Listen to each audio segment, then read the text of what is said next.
मेहता का उल्टा चश्मा। सेठ जी, मैंने अभी न्यूज में देखा गोकुलधाम सोसाइटी में फायरिंग हुई है, इसलिए मैंने आपके लिए बुलेट प्रूफ जैकेट का ऑर्डर दे दिया है। अरे बगा, इसके क्या जरूरत थी? ज्यादा महंगा नहीं, सिर्फ 25,000 रुपए का ही है। क्या? अगर 25,000 रुपए ज्यादा लग रहे हो तो एक 250 वाला आइडिया भी है। आपके घर में एल्यूमिनियम का डब्बा तो होगा ही, उसे काटकर मैं आपके लिए एक बक्सर बना सकता हूँ। मैंने टप्पू के पापा की और आपकी तकलीफ दूर हो जाए, उसके लिए एक फैसला लिया है। मतलब? मैं गवाही नहीं दूंगी।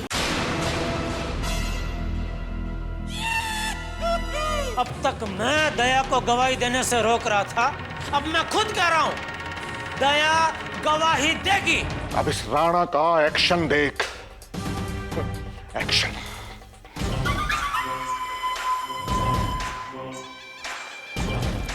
मिशन दया हरण। लेकिन मैं गवाही नहीं देने के लिए मान गई थी, फिर आपने गुंडों को क्यों ललकारा? मैं तुम्हारी बदनामी नहीं देख सकता दया। क्या मतलब? अरे पगली, पूरी दुनिया को पता है कि मेरी बाहोश निडर दया चड्डी गैंग के खिलाफ गवाही देने वाली है। अभी तू पीछे करेगी तो लोग तुझ पे उंगली उठाएंगे, और मेरी दया पे कोई उंगली उठाए ये मैं हरगिज बर्दाश्त नहीं कर सकता। टप्पू के पापा,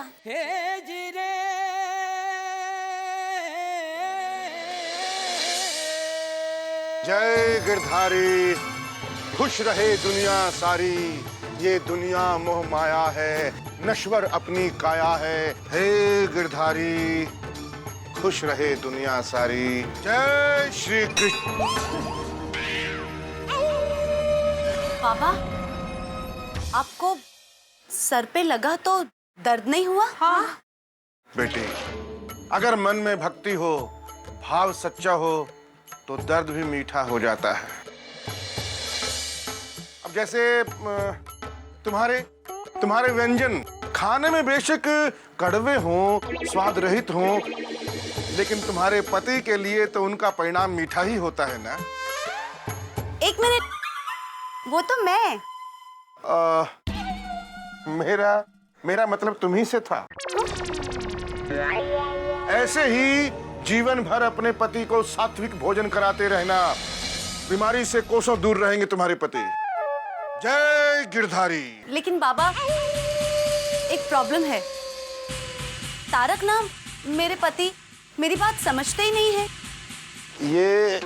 ये भभूत उनकी जेब में डाल देना, वो तुमसे खुद व्यंजन मांग कर खाएंगे। सच? सुखी रहो। जय गिरधारी। चलो। मेरे बारे में भी कुछ बताइए ना। तुम बहुत मेहनत करती हो बेटी। हो। तुम्हारी मेहनत जल्दी ही रंग लाएगी। तुम्हारी अपनी एक अचार की दुकान होगी, लेकिन तुम्हारे स्वामी की सर की समस्या थोड़ी गंभीर है। अरे देवा, काय सांगताय काय? मतलब वो और गंजे होंगे? ना, देखो मैं बड़ी बात नहीं करता बेटी। ये भभूत है बेटी, ये स्वामी के सर पर मलना।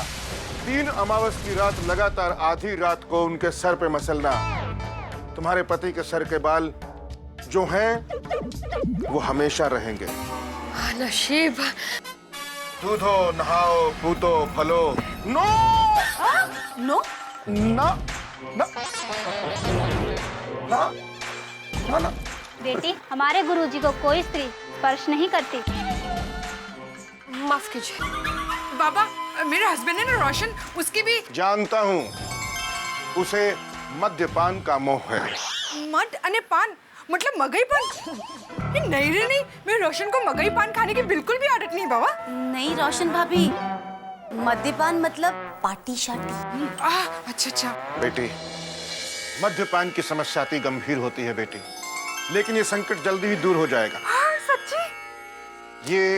ये भभूत 3 दिन दूध में मिलाकर देना, मद्यपान का संकट दूर हो जाएगा। थैंक यू खुदा जी। खुश रहो। बाबा न, तुम्हारी समस्या थोड़ी भारी है बेटी। तुम्हें अधिक मेहनत करनी पड़ेगी, तभी परिणाम उत्पन्न होगा। बाबा, हंस का वजन कम करने के लिए मैं उनसे कठिन परिश्रम करवाऊंगी। उसकी आवश्यकता नहीं है बेटी। ये भस्म 7 दिन लगातार इसे दूध में मिलाकर पिलाओ, वजन कभी नहीं बढ़ेगा। थैंक यू बाबा। पिताजी आप भी पूछो ना। नहीं नहीं, हमें कोई टेंशन नहीं है। तुम्हारे पति की जल्दी ही तरक्की होने वाली है। वाह, अरे वाह। बस ये फूल उनके माथे पर लगा देना। Okay, thank you so much. जय गिरधारी, खुश रहे दुनिया सारी। जय गिरधारी। बाबा कहाँ चले? साधु तो चलता भला।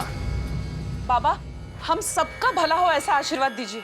खुश रहो। बाबा आपने हम सबको तो आशीर्वाद दे दिए, लेकिन एक और कृपा कीजिए। हमारी दया भाभी पर बहुत बड़ी टेंशन आन पड़ी है। जानता हूँ। दया बेन पर महासंकट छाया हुआ है। हाँ बाबा, कुछ गुंडे।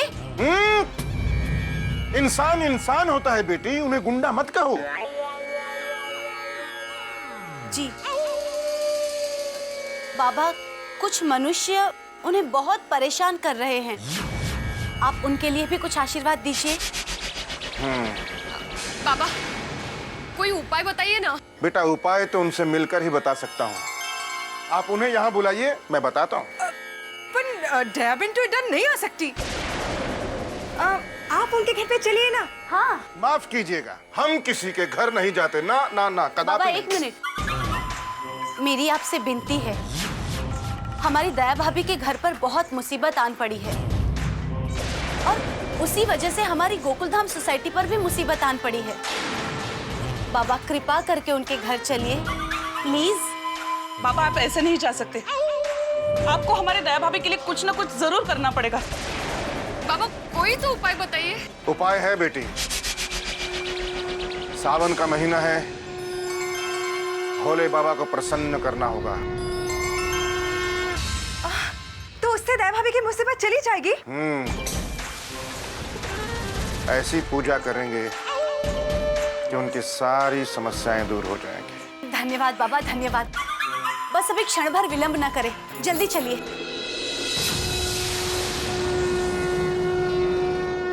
जय गिरधारी, खुश रहे दुनिया सारी। जय गिरधारी, खुश रहे दुनिया सारी। जय गिरधारी, खुश रहे दुनिया सारी। जय गिरधारी, खुश रहे दुनिया सारी। जय गिरधारी, खुश रहे दुनिया सारी। जय गिरधारी, खुश रहे दुनिया सारी। जय गिरधारी। खुश रहे दुनिया सारी।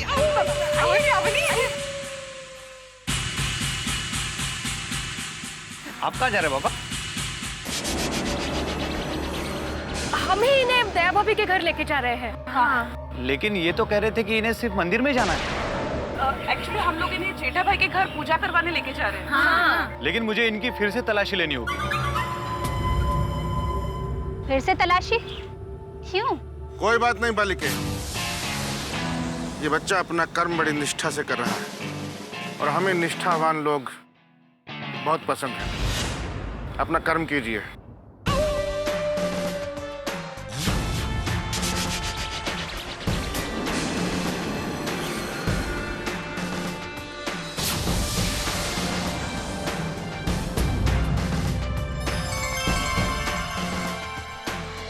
ये क्या है बाबा?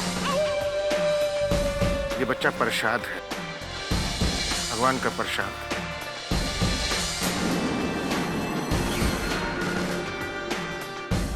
क्षमा करना बाबा। धन्यवाद। जाइए। जय गिरधारी, खुश रहे दुनिया सारी। जय गिरधारी, खुश रहे दुनिया सारी। जय गिरधारी। और दया, ऐसे वक्त में अगर मैं तेरा साथ ना दूं तो शादी के फेरे में जिंदगी भर साथ निभाने का जो वादा किया था वो तो खारिज हो जाएगा ना। खारिज? यस मिला। मिला?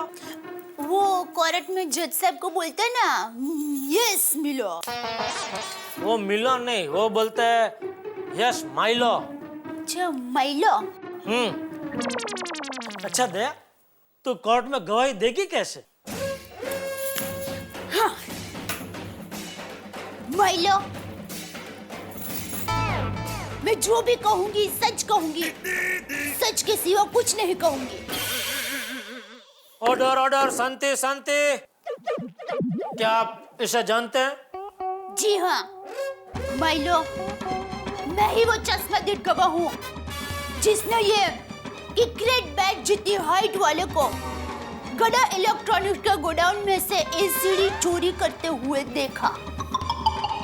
ऑर्डर ऑर्डर, शांति। चड्डी गैंग फैमिली शांति। तमाम सबूतों और दया देवी के बयान को मुद्देनजर रखते हुए यह अदालत चड्डी गैंग को दोषी ठहराती है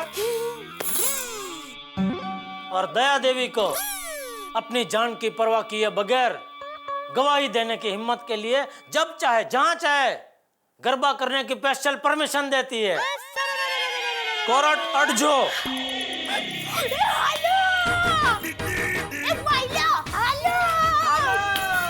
जीत गए भाई, जीत गए, जीत गए। आइए आइए बाबा। दया भाभी, दया भाभी।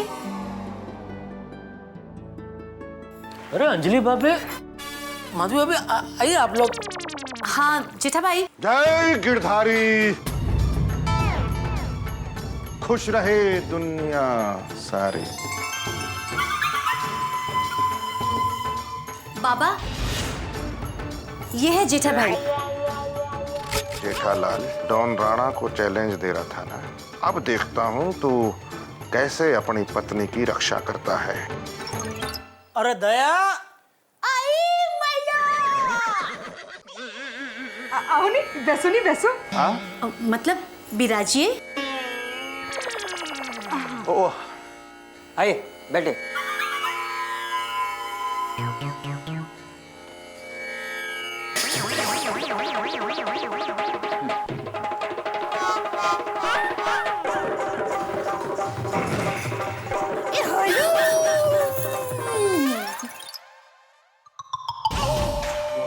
अंजलि भाभी, आप सब। दया भाभी। बाबा, दया भाभी।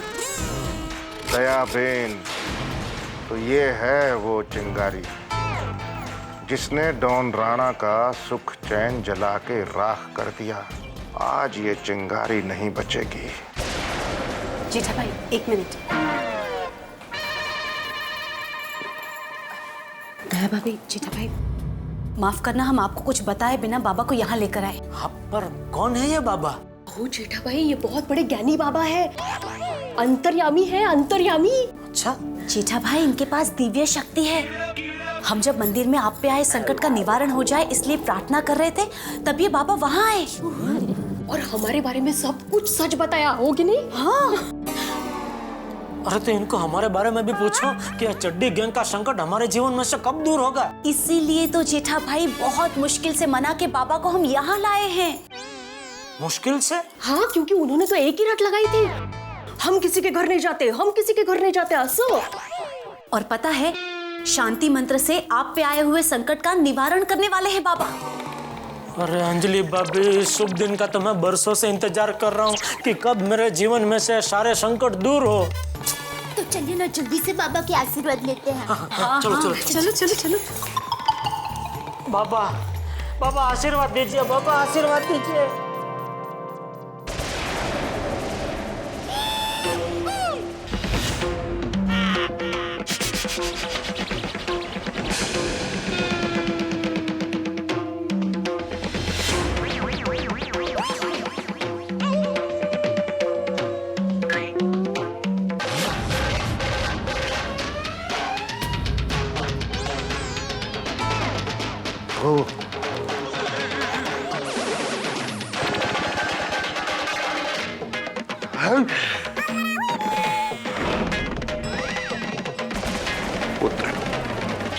टप्पू, तुम बेटा? मैं इनका पुत्र हूँ।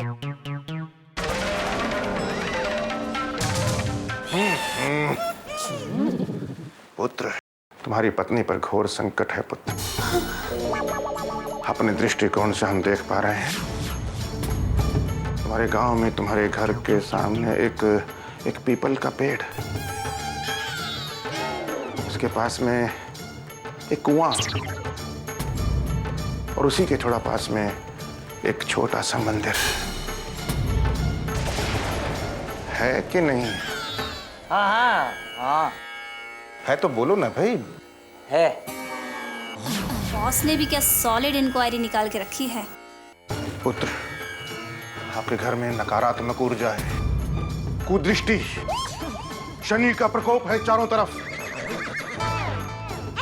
पुत्री, बचपन में अहमदाबाद में एक गली के चौरस्ते पर एक टोने टोटके पर तुम्हारा पैर लग गया था, गलती से, अनजाने में।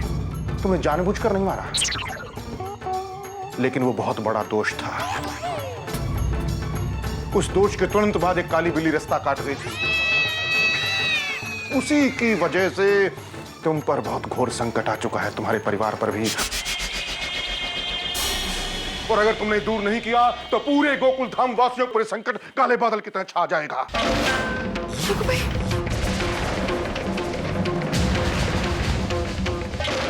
नहीं बाबा, आप हम पर और हमारी गोकुलधाम सोसाइटी पर से संकट दूर करो।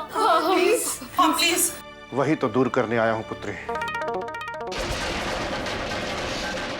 हे डमरू वाले, हे डमरू वाले, हे नीलकंठ, हे सब दुखों को दूर करने वाले, हे नाग को अपना आभूषण बनाने वाले शिव शंकर, इनके संकट दूर कर।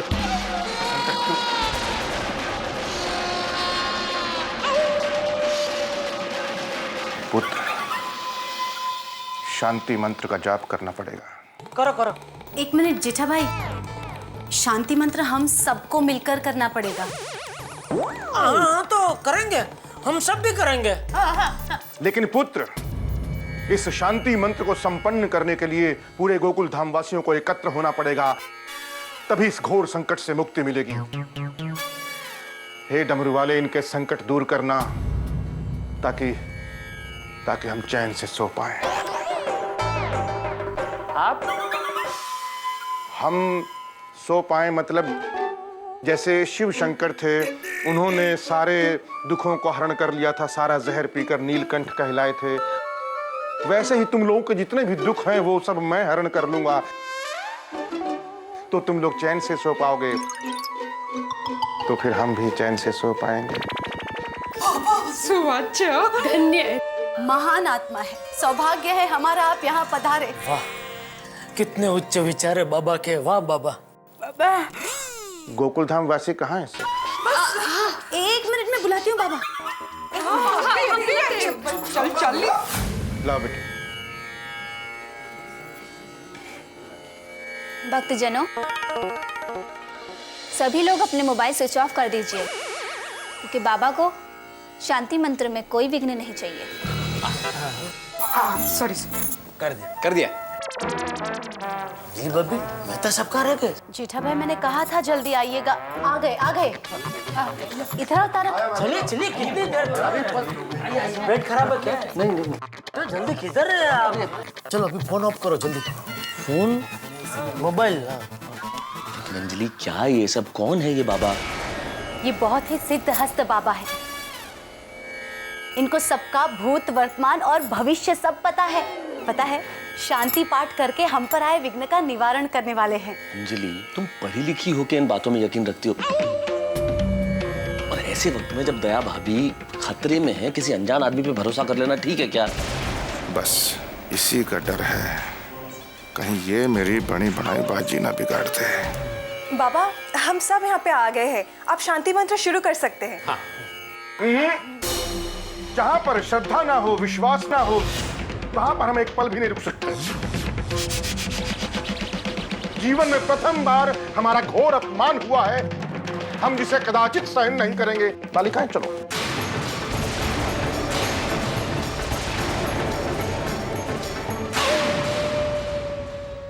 भाभी के अपहरण के जब सारे रास्ते बंद हो गए दौन राणा के पास, तो उसने रास्ता चुना है धर्म का, आस्था का, विश्वास का, और एक साधु का रूप धर के आ गया है गोकुलधाम सोसाइटी में। और इस वक्त गोकुलधाम सोसाइटी के तमाम लोग अंधश्रद्धा में डूबे हुए हैं। लेकिन दोस्तों, मैं एक लेखक हूं और मुझे हर बात तर्क की कसौटी पे खरी दिखनी चाहिए, इसलिए मेरे दिमाग में कुछ सवाल। अब देखना यह है कि मेरे इन सवालों से क्या असर होता है। क्या मेरे इन सवालों के जाल में फंस जाएंगे ये साधु जो शैतान है असल में, या मेरे सवालों के जाल को कुतर के बाहर आ जाएंगे। स्थिति अभी यह है कि एक डॉन आ गया है अपहरण करने के लिए गोकुलधाम सोसाइटी, और ठीक घर के अंदर, और सारे लोग उस पर यकीन भी कर रहे हैं। लेकिन मैं अभी यकीन नहीं कर रहा हूं। देखना यह है कि कौन जीतता है, मेरा यकीन ना करना या साधु का प्लान, जो हमें नहीं मालूम कि उसके दिमाग में क्या चल रहा है। दोस्तों, एक खास बात और, आज देश का स्वाधीनता दिवस है। हम तारक मेहता के परिवार की ओर से आप सभी हिंदुस्तानियों को देश के स्वाधीनता दिवस पे ढेर सारी बधाइयां प्रेषित करते हैं। और एक चीज और कहते हैं, हम सभी चाहते हैं कि भ्रष्टाचारी इस देश से बाहर चले जाएं, हम उन्हें जड़ से उखाड़ फेंकें। लेकिन हमारा एक संदेश ये है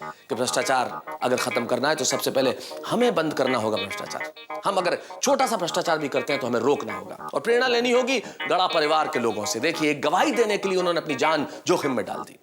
अगर हम भ्रष्टाचार को मिटाने में अपना संकल्प लेंगे तो भ्रष्टाचारी अपने आप मिट जाएंगे। एक भ्रष्टाचारी जो इस वक्त यहां मौजूद है दया भाभी का अपहरण करने के लिए, अब दया भाभी का अपहरण ये किस तरह से करेगा, ये करोड़ों रुपए का सवाल है। क्या ये मेरे सवालों के आगे नतमस्तक हो जाएगा, या फिर दया भाभी का अपहरण करके ले जाएगा? और दया भाभी का अपहरण करेगा तो कैसे करेगा, ये करोड़ों रुपए का सवाल है। और ये जानने के लिए आपको देखना होगा कल का एपिसोड मेरे साथ। देखते रहिए तारक मेहता का उल्टा चश्मा, और सोचिए क्या होगा। एक तरफ लेखक के सवाल, दूसरी तरफ साधु बना शैतान। अगर आपको सबसे पहले तारक मेहता का उल्टा चश्मा का अपडेट चाहिए, लाइक, शेयर एंड सब्सक्राइब करना मत भूलना।